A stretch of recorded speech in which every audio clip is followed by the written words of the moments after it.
All hail Biafra. This is Biafra Liberation Army Network coming to you again.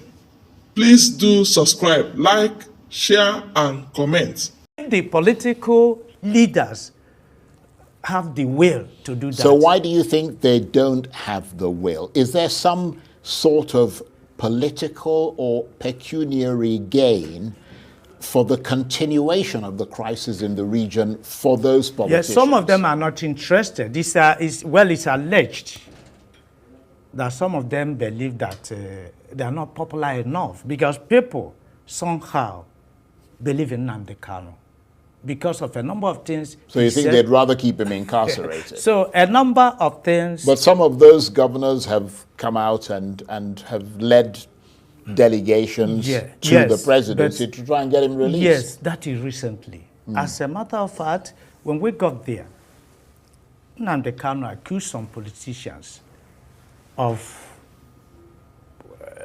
being lukewarm. Not just lukewarm. That some politicians contributed to his continued incarceration. He mentioned some names. I wouldn't want to go into that because I wouldn't say I verified the facts. But he mentioned some names. And if you look around, Nnamdi Kanu has acquired popularity. So this thing you are talking of faction is because Nnamdi Kanu is detained. If he is released, these people that are hiding under IPOB and the other thing, they will not come out. He has that high command. Some Southeast politicians are making sure that Nnamdi Kanu will not be released from detention, that it's not just the federal government holding Nnamdi Kanu, that if your people is not against you, the outsiders will not succeed against you. So I was forced to mention some names of the politicians who are responsible for the incarceration of Nnamdi Kanu. And, I did to some people because I know I have first-hand information about that. So I am happy that Nnamdi Kanu as well have mentioned exactly the same name, but these are classified information because the author of this information is still in detention, and if he says something to you, you have to verify what he said because you don't want anybody to drag you. Anyway, you see, I am happy the way things are going.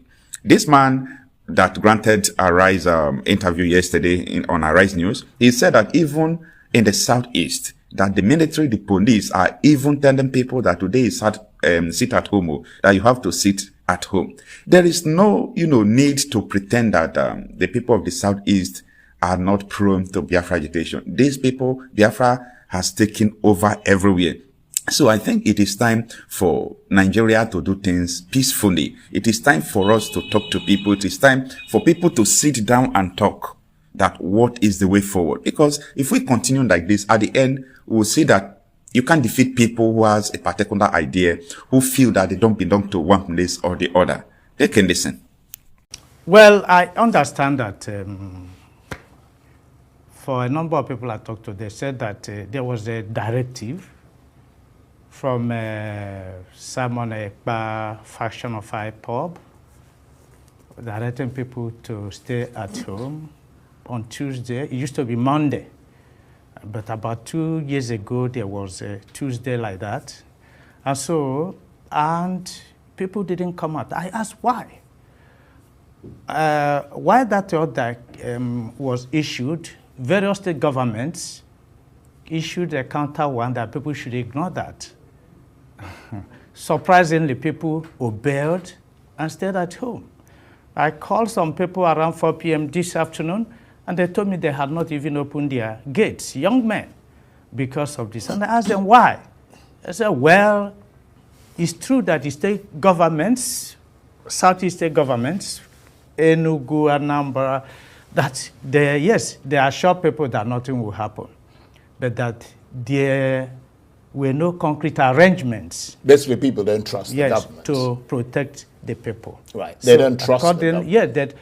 They've lost confidence in government. They don't believe that government will do anything. And surprisingly, if you go to the Southeast, every 500 kilometers, you see military and police checkpoints. But on Monday... You mean every 500 meters, not kilometers? Sorry, right. Every 500 meters. Right. Please, thank you.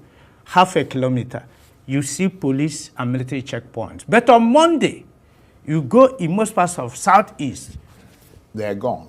you don't see them showing. And the military, the police are federal agencies. On Monday, you don't see them. In fact, there was the occasion I was traveling. A security man had to remind me, he said, Prof, you don't know that today is Monday? The person that's supposed to protect people. Right. And so, In other words, the person on whom the state governments are saying to have confidence Yes, in yes. to protect you Yes, is in telling reminding you people that not they- to be there, not to Yes. be out on a Monday. Yes, yes. Right. Yes, I traveled to the Southeast, and I was going to the airport to catch flight back to Abuja.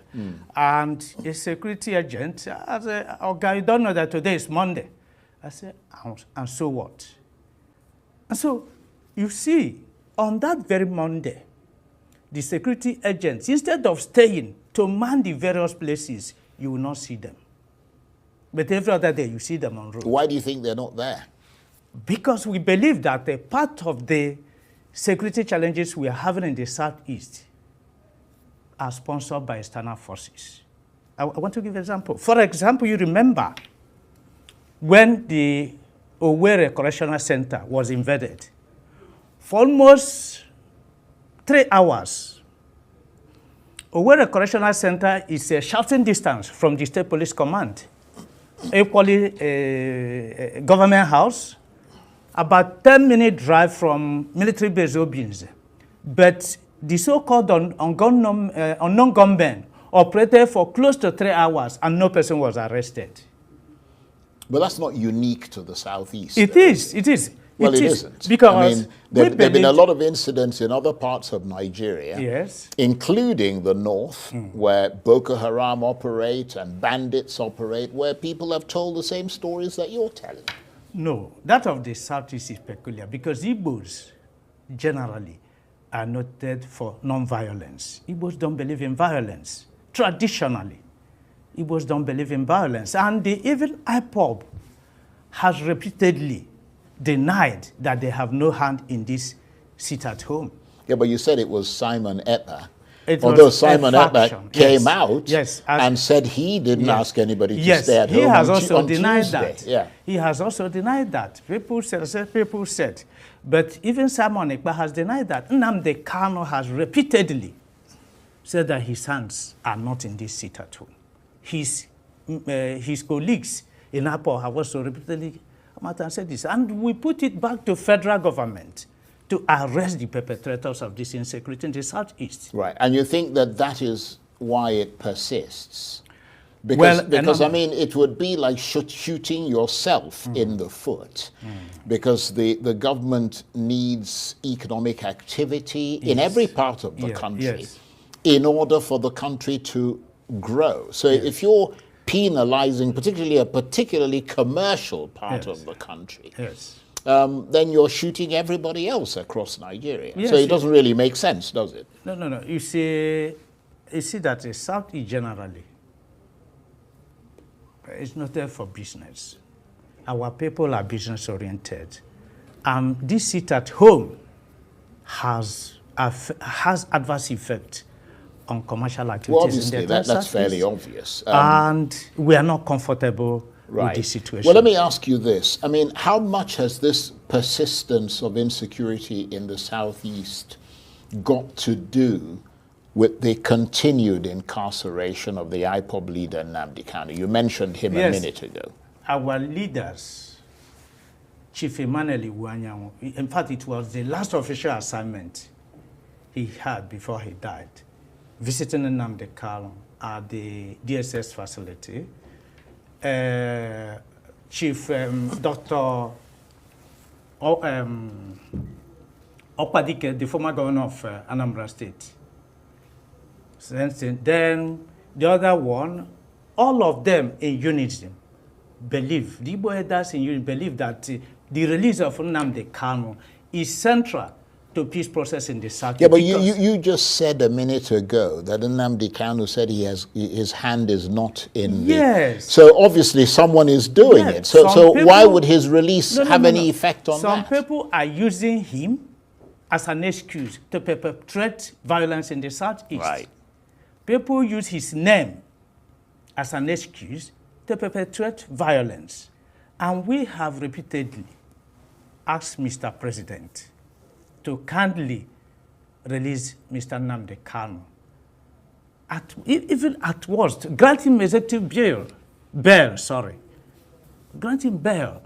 Let him come from home. Let's see now who we had under Nnamdi Kanu to perpetrate violence in the Southeast. Right. I'm going to come back to that issue of how the problem can be solved. But you mentioned the fact that this has crippled or at least deeply affected economic activities in the Southeast. Just help us quantify, as far as you can, the economic losses that have been incurred in the Southeast as a result of things like this sit-at-home problem and the overall insurgency. The losses run into billions of naira. For example, if you go to Aba, for example, I called some people in Aba where you have a number of SMEs operating. They told me there is an employer, I know he has about 1,500 workers. He told me that he had been at home since yesterday. Many of them. And this is not just the thing that you have youth that are now roaming. I don't mind. It's devil's workshop. But that's across Nigeria. Yes, I don't mind. It's devil's workshop. You can see that if this crisis in the Southeast, insecurity, if this insecurity persists, time will come when many people, in fact, it will aggravate the unemployment situation. Because if you're an employer, 7 days of the week, you go only 4 times. Certainly, with time, it will affect your general output. And that means you may downsize. And by the time many SMEs downsize, you can imagine what will happen. So the unemployment market will saturate to the point that violence, greater violence, may visit the Southeast. So how do you think this problem can be solved? Is there a military solution, or is the answer political, or a combination of the two? Yes, a combination of this. Number one, the release of Mr. Nnamdi Kanu is central to peace process. 2, the political leaders of Southeast should do more. They are not doing more, and that's why people have lost confidence in them. Rather, people prefer to obey non-state actors. They should do more. Basically, the governor should come up and find a way of handling the issue. Some of these youths, whether they are Igbos or non-Igbos, create economic activities for them. And some of them will help in governance. 2 or 3, we've advocated for state police. That one may be a long-term thing, but we want a situation where the federal agencies should begin to post indigenes to their place. If you post Igbos in Igbo land, policeman, military man, if they don't work, of course, they will work. You just, any state, you post the indigenes there. As police officers, as military officers, they will work. So before we get the state police approved, let Inspector General of Police begin to post senior police officers to their state of origin. Right. Okay, well, let me take you up on something you mentioned earlier, which is 2 things, actually. One is the potential political solution to the problem. And the other one is the governors of the Southeast region being more proactive in seeking that political solution. Some have said that even if they came together and said, okay, let's pick IPOB, for example, and sit down and negotiate with them, that IPOB itself has become factionalized, with one group still loyal to Nnamdi Kanu, another to Samuel Ekpa, and possibly a third shadowy branch. Does that make it more difficult for them to have some kind of negotiated settlement? It will not be a problem. As a matter of fact, we talk with some of them, and they're all willing for peace. We talk with some of, as a matter Yeah, of but fact, you said some, not yes, all of them. I wouldn't claim to have talked with all of them, but I know, including myself, we talk with a number of them. We explain to them the need to have peace. We explain to them that whatever is happening is affecting our people more. And the number of them are what? Yeah, but you know that there's a big difference between a political wing that you can see and talk to and a military wing of an organization. I mean, I remember, for example, the IRA in Northern Ireland. Yes. You know, I mean, the IRA, Sinn Féin was their political wing. I agree with you. And they would sometimes go out and say things, and the IRA would do something completely different. When I said their leaders, I mean the political wing, the people that actually command them. We visited Nnamdi Kanu, as I told you. That was the last assignment Chief Emmanuel Iwanyanwu did before he died. We visited him, he spoke. In fact, this afternoon I talked with the MASOP leader and the others.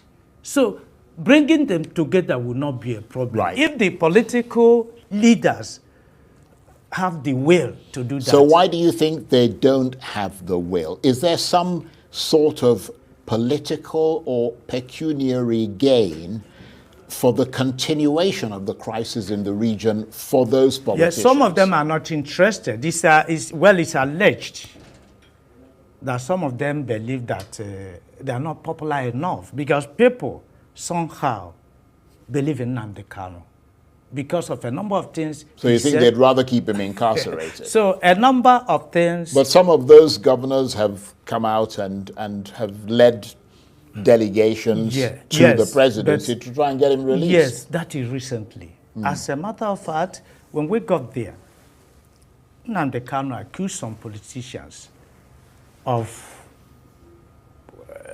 being lukewarm. Not just lukewarm. That some politicians contributed to his continued incarceration. He mentioned some names. I wouldn't want to go into that because I wouldn't say I verified the facts. But he mentioned some names. And if you look around, Nnamdi Kanu has acquired popularity. So this thing you are talking of faction is because Nnamdi Kanu is detained. If he is released, these people that are hiding under IPOB and other things, they will not come out. He has that high command. But in negotiation, you don't neglect any person. We negotiate with all of them, and they are ready to embrace peace. Now, in June this year, I don't remember if I talked to you about it, but there was talk that Mr. Kanu's lawyers might enter into negotiations with the federal government through the office of the Attorney General in order to seek some sort of settlement. Yes. Did that ever get off the ground, or is it stalled? Yeah, well, I think they tried, but like everything about Kanu, at a stage there was frustration. You know, right from the onset, you remember that the Federal High Court, presided by Binta Nyakos, discharged him of 8 of the 15 charges against him. He appealed. And the 3-man panel unanimously acquitted him of the remaining 7. Ordinarily, federal government didn't obey that thing. Federal government detained him. And not just, I said that they were going to appeal. And you detained him when you were not ready to appeal. You kept him for many months before eventually federal government appealed. That means at the time they said they were going to appeal, they had no case against him. Why did you detain him? So, you see, it's like that his own case seems to be exceptional. And that is why our people they are gaining sympathy. The non-state actors are getting sympathy in Igbo land because government doesn't seem to treat that side of the country as they treat others. They will tell you other people, Sunday Igboho is working, okay? And others. Why is federal government still detaining Nnamdi Kanu? So you think the conflict in the southeast is unique? Because, I mean, there are insecurities and conflicts across several other parts of Nigeria. And in fact, in those cases, for example, in the northeast, I mean, they're not going around, you know, taking the people to court. They go in there to kill them. Insecurity, crisis are natural. And according to Karl Marx, in every society, in every organization, you have, and it is the struggle for the control of resources between two opposing groups, they have and they have not. So it is there. But that of Southeast is unique in the sense that it doesn't have direct bearing on the struggle for the control of resources within the people. It has externally, external influence.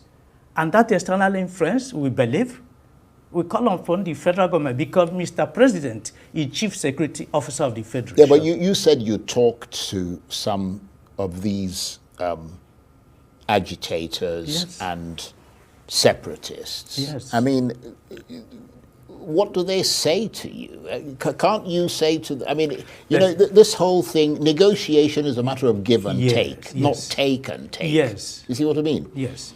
What First- concessions are they prepared to make? First, why did you have IPOB? IPOB came up as a result of the belief that the Igbos were grossly marginalized in the affairs, in the governance of the country. Talk of appointment, talk of distribution of projects, talk of other things, talk of state. South is the only state that has only 5. Others have minimum of 6. You can see the recent appointment. Every other zone has a minimum of 8 ministers. Southeast has only 5. So local government, Kano, Kaduna, and Jigawa, if you put their local government together, it's more than that of Southeast put together. The other day, the governor of Bayelsa was also is not in Southeast. But that of Southeast is aggravated. We have only 15 senators.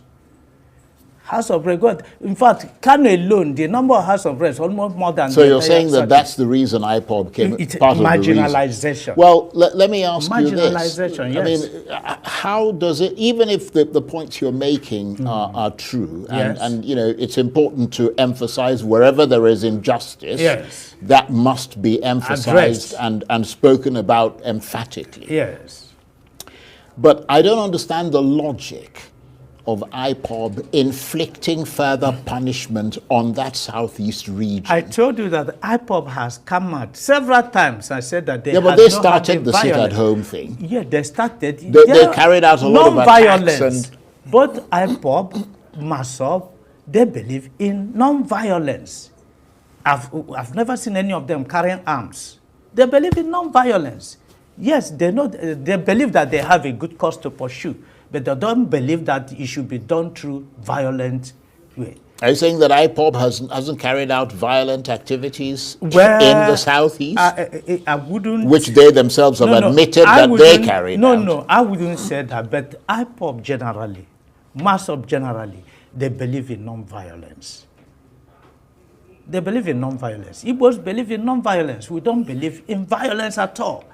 And so, No, it's you know, possible. it's. I mean, I don't mean to kind of belabor the point, but Yes, what is it's important that people who are not from that region Yes. and who have nothing to do with the government, but who Yes. just are listening in, Yes. understand the context in which you're speaking Yes. as a way of being enlightened further about what is going on there. What is the logic behind whether or not IPOB has started pulling back, having already muddied the waters? Yes. What is the logic behind going to inflict economic hardship Yes. on the very people you're saying are being Yeah. denied economic Yes. opportunities Yes, and yes. are being marginalized I told- and inflicting violence upon Yes. them? I mean, what's the logic of that? Yes, we've some of them, we've talked to them. Yeah, and what do they say to you about They that? say they have no hands in that they don't believe in that. And that's why we're also asking the federal government, please help us to arrest the perpetrators of this. Find out why on Monday police checkpoints will not be operational. Every other day they will be there. Right. Find out who sponsored these people. If it is IPOB, arrest them. Yeah. We will not come and defend them. If it is IPOB or MASOP, arrest them. But the truth is that federal government has not been able to arrest them. And this is worrisome to us. If IPOB said they have no hand, MASOP said they have no hand, federal government, the chief security officer is the Mr. Right. President. Please arrest the perpetrators of this. Our people are not comfortable. Our people don't want this. So we are essentially business-oriented people. And we want that business to continue. Right. So it is your sense that part of the reason why this persists is because the federal government is reluctant to apprehend these people, or the insurgents have become so powerful that you really can't just go and pick them up. Federal government is reluctant in handling the security situations in the southeast. Yeah, but it's not just that the federal government is faced with challenges we are not across talking Nigeria. of a kinetic angle, because it seems you understand security from kinetic angle. No, part of it, non-kinetic. For example, release of Mr. Nnamdi Kanu is non-kinetic. Then, because the thing has taken time, you have a number of idle youths. You have to rehabilitate them. If you rehabilitate them and they are gainfully employed, they are busy, they won't have time to do a number of these things. Not all of them are in IPOP. And give people a sense of belonging, so that those who are even supporting them will no longer support them. When you come there, say, well, what these people are saying is true. Right. So the local politicians in the southeast, including the governors, according to you, are unable or unwilling to muster the political will to solve the problem. I agree with you. Right. Yes. I'm saying what you said, so it's not me that you're agreeing with. I'm simply reiterating what you said. Will right. To tackle the issue, because there are a number of things they should do. Right. It's not federal government that should do everything. There are a number of things the various state government in the south should do. Right. There are a number of things other political leaders should do. Right. So given that the political leaders in the southeast are unable or unwilling to do that which you think they ought to do, who do you think can solve this problem and end the crisis? Will it require the direct intervention of President Tinubu? Yes, as I said before, the security challenges in the southeast revolved under the incarceration of Nnamdi Kanu, because a number of non-state actors used him as an excuse to perpetrate violence in the zone. Let Mr. President, you see, as I told you, Dr. Chukwuemeka Ezife, before he died, he pleaded with Mr. President to release Nnamdi Kanu. I spoke with him barely an hour before he died. Chief Emmanuel Iwanyan did something. Chief Mbazilike Amechi, 93 years, in fact, he pleaded with the Buhari government to give him that as a parting gift to release Mr. Nnamdi Kanu. Even Professor George Obiozo repeatedly, please release Mr. Nnamdi Kanu. If government, federal government, is sensitive to the feelings of the people, we shall be delighted if Mr. President will release Mr. Nnamdi. If the moment Mr. Nnamdi Kanu is released, from what we've found out from our various interaction with the people, security challenges in the southeast will be reduced to barest minimum. And you are convinced that there are no moves behind the scenes taking place? Because, I mean, we've had members of the National Assembly here who said they've marshaled, I mean, dozens, possibly even over 100 members of parliament who were going behind the scenes to kind of do things. And it's a matter of there's negotiations taking place. I'm aware of some. But our appeal is that Mr. President should certainly intervene, release Mr. Nnamdi Kanu, and see that peace will return to Southeast. Because it is central, it is fundamental to peace process in the Southeast. If these leaders, these respectable leaders, could all at different times say, look, release this young man, I think they have a point. Okay. We've interacted with our people. The moment Mr. Nnamdi Kanu is released, no person will have any reason again to perpetrate violence in the Southeast. And that's why we are appealing. We are still appealing. Whatever it is, let Mr. Nnamdi Kanu be released. Okay. So that people will no longer perpetrate violence in the South in his name. Right. I do hope there are people listening to you and making sense of what you're suggesting. I want to thank you very much indeed for coming in and for talking to us. Professor Charles Nweke, who is the Secretary General of the Igbo Elders Consultative Forum.